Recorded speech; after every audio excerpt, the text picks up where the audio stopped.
नमस्कार, life is सुरेखामध्ये सर्वांचं स्वागत आहे। तर आजची आपली रेसिपी झणझणीत चमचमीत अशी होणार आहे आणि ज्यावेळेस जास्त पाऊस पडत असतो ना त्यावेळेस अशा रेसिपी केल्या ना तर खायला खूप मजा येते। तर रेसिपीचं नाव आहे सुक्या जवळ्याची हिरव्या मिरचीमधली चटणी। तर त्यासाठी लागणारं सगळं साहित्य मी आत्ताच तुम्हाला दाखवलं आणि लगेचच रेसिपीला सुरुवात करून घेते। तर रेसिपी करण्याच्या आधी मी कढई ठेवलीच होती म्हणजे सुरुवातीला आणि त्यामध्ये तेल टाकून घेतलं। तेल हे प्रमाणात टाकून घेतलेलं आहे। त्यानंतर 4 ते 5 पाकळ्या लसूण उभा चिरून घेतला, तो त्याच्यामध्ये टाकलेला आहे। कढीपत्ता टाकलेला आहे। आता कढीपत्ता आणि लसूण मला चांगला लालसर भाजून घ्यायचा आहे। त्यानंतर मी त्यामध्ये टाकून घेते 2 मोठे चिरलेले बारीक कांदे, म्हणजे बारीक चिरलेले 2 मोठे कांदे इथे मी त्यामध्ये टाकून घेतलेले आहे। आणि त्यानंतर टाकणार आहे मी हिरवी मिरची पण मी प्रमाणातच घेतलेली आहे, म्हणजे आमच्याकडे जास्त तिखट असतं म्हणून मी ती मिरची 10 ते 12 मिरच्या इथे घेतलेल्या आहेत मी, कारण चटणी पण एवढ्या सगळ्यांना पुरायला पाहिजे तशी जास्तच होणार आहे। म्हणून हे सगळं साहित्य आता ही फोडणी मला चांगली लालसर भाजून घ्यायची आहे। त्याच्यातलं पाणी संपेपर्यंत कांद्यातलं मला ती तेलामध्ये चांगली भाजून घ्यायची। त्यानंतर मी त्याच्यामध्ये टाकणार आहे थोडंसं मीठ, कारण मीठ टाकल्याने कांद्याचा मिरचीचा याचा सगळ्याचा आळणीपणा निघून जातो। आणि नंतर मी टाकून घेतलेला आहे एक मोठा चिरलेला टॅमॅटो। थोडीशी कोथिंबीर मी फोडणीवर नेहमीच टाकत असते, हिरवीगार कोथिंबीर। आणि ह्या तेलामध्ये मी चिमूटभर हळद टाकणार आहे, कारण का आपली आजची चटणी ही लाल तिखटमध्ये होणार नाही आहे, हिरव्या मिरचीमध्ये होणार आहे। मग ती जवळा पांढराच राहील म्हणून त्याचा कलर चेंज होण्यासाठी मी थोडीशी चिमूटभर हळद इथे तेलामध्ये भाजून घेतलेली आहे। आणि आता ही सगळी फोडणी मी पुन्हा एकत्र करून चांगली भाजून घेणार आहे। आणि त्यानंतर मी याच्यामध्ये टाकणार आहे जवळा।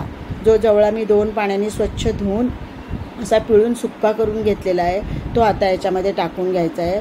तर हा जवळा मी इथे अगदी कोरडा करून घेतलेला आणि तो याच्यामध्ये मी टाकून घेतलेला आहे। आता हे चांगलं हलवून आपल्याला घ्यायचं आहे आणि त्यानंतर त्याच्यावर मी झाकण ठेवणार आहे। आता याच्यामध्ये आपण सगळं साहित्य व्यवस्थित टाकलेलं आहे। जोपर्यंत मी फोडणी देत होती तोपर्यंत मी गॅस अगदी म्हणजे मोठाच ठेवला होता, पण आता फोडणी देऊन झाल्यानंतर हे हलवेपर्यंत मी गॅस कमी केलेला आहे। तर सगळं जवळ्याची जी चटणी आपण करायला घेतलेली सगळं मी मिश्रण एकत्र करून असं म्हणजे हे साहित्य एकत्र करून घेणार आहे। आणि आता याच्यावर ठेवणार आहे मी झाकण। तर ही चटणी आपल्याला फक्त वाफेवर करायची आहे, याच्यामध्ये पाणी वगैरे टाकायचं नाही आहे। जो टॅमॅटो कांदा ह्याच्यामध्येच आपल्याला त्याच फोडणीमध्ये आपल्याला हा जवळा शिजवून घ्यायचा आहे। आणि झाकण टाकल्यानंतर 5-5 मिनिटांनी किंवा 6-6 मिनिटांनी झाकण काढून पुन्हा पाहायचं आहे, याच्यासाठी की ती चटणी खाली लागू नये। तर मी इथे गॅस कमीच ठेवलेला होता, नंतर मी थोडासा मीडियम प्रमाणामध्ये गॅस वाढवून घेणार आहे, कारण का हा जवळा आपल्याला चांगला शिजवून घ्यायचा आहे, याला चांगली वाफ येऊन द्यायची। तर अशा प्रकारे आजची आपली रेसिपी होणार आहे हिरव्या मिरचीमधली चटणी। याआधी पण मी माझ्या चॅनलवर हिरव्या मिरचीमधली जवळ्याची चटणी दाखवलेली आहे, लाल मिरचीमध्ये म्हणजे लाल तिखटमध्ये केलेली पण चटणी दाखवलेली आहे।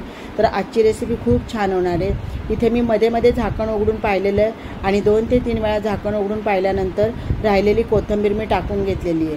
आत्ता मी कोथिंबीर टाकली याचा अर्थ चटणी आपली झालेली आहे, पण कोथिंबीर टाकल्यामुळे मी पुन्हा 5 मिनटं तरी किंवा 2 ते 3 मिनटं पुन्हा झाकण देऊन या चटणी वाफेवर ठेवणार आहे। आणि इथे आपली चटणी आता तयार झालेली आहे। तर अशी चटणी तुम्ही देखील करून पहा।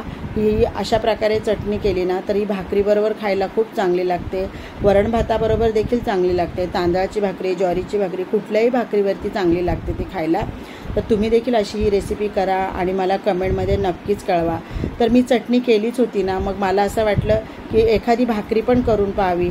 शक्यतो मी भाकरी वगैरे करत नाही, म्हणून मी आज काय केलं माहीत आहे का, थोडंसं पीठ ज्वारीचं ताबडतोब गरम पाण्याची उकड घेऊन मळलं आणि बघू म्हटलं प्रयत्न करून पाहते। तर थोडंसं एक छोटीशी भाकरी केली। भाकरीचं पीठ तसं मळताना 2-3 भाकरी होतील एवढं पीठ झालं होतं। तर म्हटलं चला छोट्या भाकरी करून पाहाव्यात, कारण का मला एका हाताने जमत नाही, पण मी प्रयत्न केला। आणि इथे आपली चटणी झालेली आहे। आता मी गॅस बंद करून घेतला आणि लगेचच पीठ मळून घेतलं होतं। तर त्यासाठी मी छोट्या 2-3 भाकरी केल्या आणि छान असं ताट सजवलं। तर मला चटणीचं भाकरी करायच्या नव्हत्या म्हणून मी चटणी इथे छोट्याशा कढईमध्ये काढूनच व्हिडिओ इथे पूर्ण करणार होती, पण नंतर असं वाटलं की चला भाकरीचं पण एक ताट करावं, कारण ह्या चटणीबरोबर भाकरी छान लागते। म्हणून मग मी हे कढईमध्ये तशीच ठेवली आणि पुन्हा भाकरी झाल्यानंतर भाकरीचं देखील ताट केलं। तर भाकरीच्या ताटामध्ये मध्यंतरी आम्ही कोकणामध्ये गेलो होतो आणि तिथे आम्ही जवळा भाकरीचं ताट मागितलेलं, तर त्यामध्ये आम्हाला जवळ्याची चटणी तांदळाच्या 2 भाकरी आणि कांदा आणि ठेचा दिला होता. पण माझ्याकडे खोबऱ्याची चटणी ऑलरेडी फ्रीजमध्ये वाटलेली होती, म्हणून मी इथे प्लेटमध्ये जवळ्याची चटणी, कांदा, भाकरी आणि खोबऱ्याची चटणी ठेवलेली आहे. तर असा माझा आजचा व्हिडिओ झालेला आहे. व्हिडिओ जर आवडला तर व्हिडिओला लाईक करा, शेअर करा, कमेंट करा. आणि आज खूप झणझणीत आणि चमचमीत रेसिपी केलेली आहे, त्याबद्दल कमेंटमध्ये तुम्ही नक्की कळवा. आणि अशी रेसिपी करा, अशा पद्धतीने जवळ्याची चटणी करून भाकरीबरोबर खाऊन पहा आणि मला कमेंट करा. तर व्हिडिओ जर आवडला तर पुन्हा सांगते, व्हिडिओला लाईक करा, शेअर करा, कमेंट करा आणि सबस्क्राईब करा. धन्यवाद.